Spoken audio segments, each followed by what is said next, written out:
Hi, this is Julia, and February is our month of self-love and self-care. And I was inspired by this for two reasons. One, if you know me well, or as you get to know me better, you will know that I'm a person for new beginnings almost every single day. And I'm very likely to designate different months for different things. And it helps keep me focused. It helps keep me fresh and on track. And it also helps me to, it gets tiring sometimes to always focus on one thing. And you oftentimes lose sight of other things that are equally important. So by designating different monthly themes for myself, I allow myself to continue to grow and expand while maintaining the things that I love. And so I'm going to be sharing that practice with you more and more often. The other reason is that I was reminded on my Instagram, one of my friends posted about a month that I did of 30 days of intensive self-care. And it was the first time that I had done such a thing. And the amazing part of that was that miracles happened. Amazing things happened during that month of self-care. So during that month of intense self-care, I got such good news from various people. My relationships got fresher, got happier. My work went really well. Opportunities started to appear that I didn't even know were there, that I hadn't worked for getting.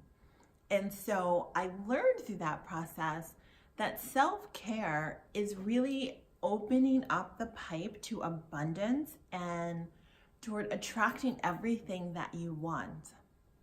And there's something about when you are falling in love with yourself, when you're in love with yourself and you're acting out that love, it produces such a high vibration within you, such a joy, such a bliss, such a fullness that people can't help but to be attracted to you.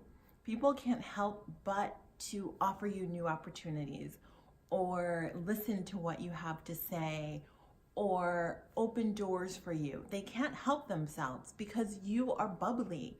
And we all want to be with, around, helped by, work with bubbly people. So that's super duper important. So those are the two reasons, those are the two things that inspired me. As you know, I believe in the thoughts, so the theories, the philosophies behind things. But without practice, those theories and philosophies, those feelings, those emotions are basically nothing. It's just nice words, nice thoughts. So in our lives, our beliefs, our thoughts, our points of view, the lens through which we see the world has to find itself in our actions. So a simple example of this is you can say, I love spending time with my kids. That's the right thing to say. But if you never actually spend time with your kids, then the truth really is you don't enjoy it. And that's okay. There's no judgment here. But actions and thoughts need to align. And when they do, they're powerful. So when you say, I love spending time with my kids, and then you spend time with them, your words and your actions reinforce those things, and your kids feel incredibly loved. When you say, it's important to me to eat healthy, and then you don't, you choose a burger and fries whenever you go out, or you just nibble off of the kids' plates, or you grab and go, you're not going to see in your body, in your energy level, the belief that healthy eating is important to you. Instead, you're going to see low energy. You're going to see suboptimal health because the words and the practice aren't aligned. And that's the same with self-love. We can say, oh, I love myself. Oh, I have a good image of myself. Oh, I think I'm great. Oh, I have no self-esteem problems. I take really good care of myself. Yes, this, yes, that.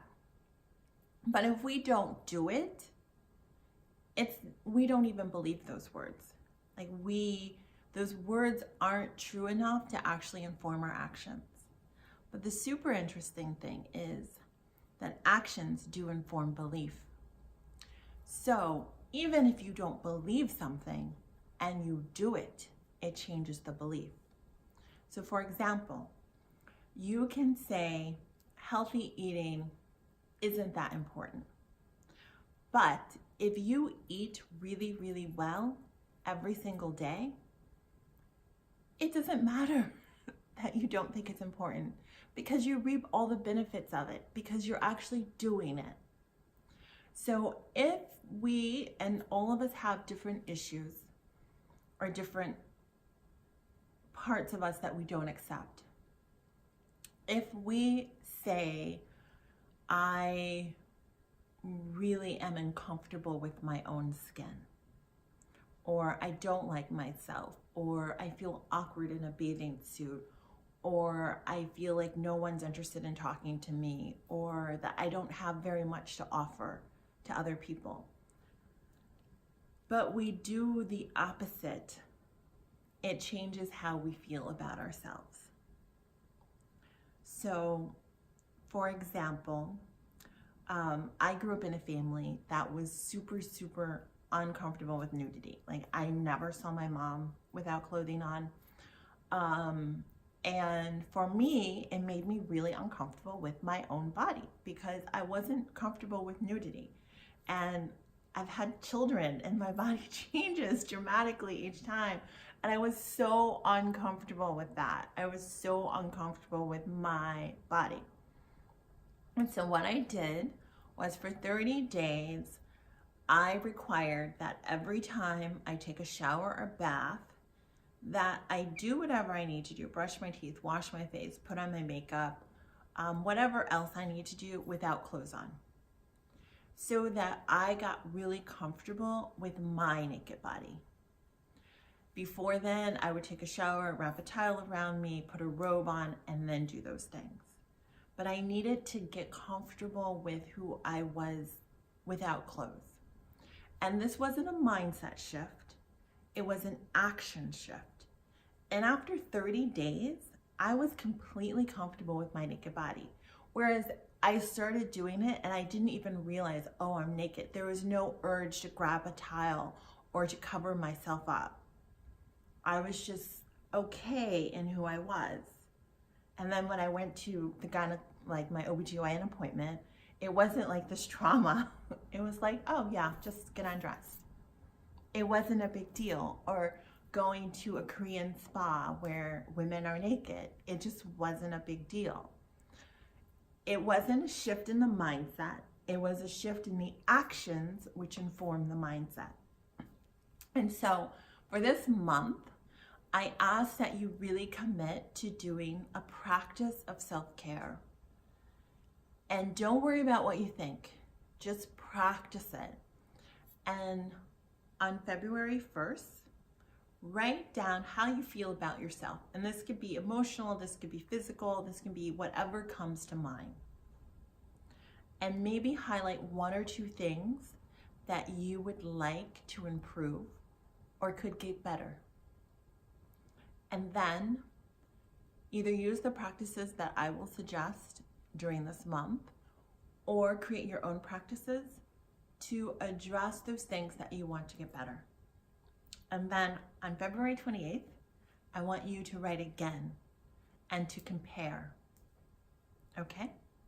So the take homes are, our practice, what we do, is more important than what we think. And so we should focus on what we do as opposed to what we think. And the quickest way to change a thought pattern that isn't serving us is to do something different that is the action, the embodiment of the thought pattern we want to have. Awesome. So I look forward to this month, and I look forward to seeing you shine. Thank you.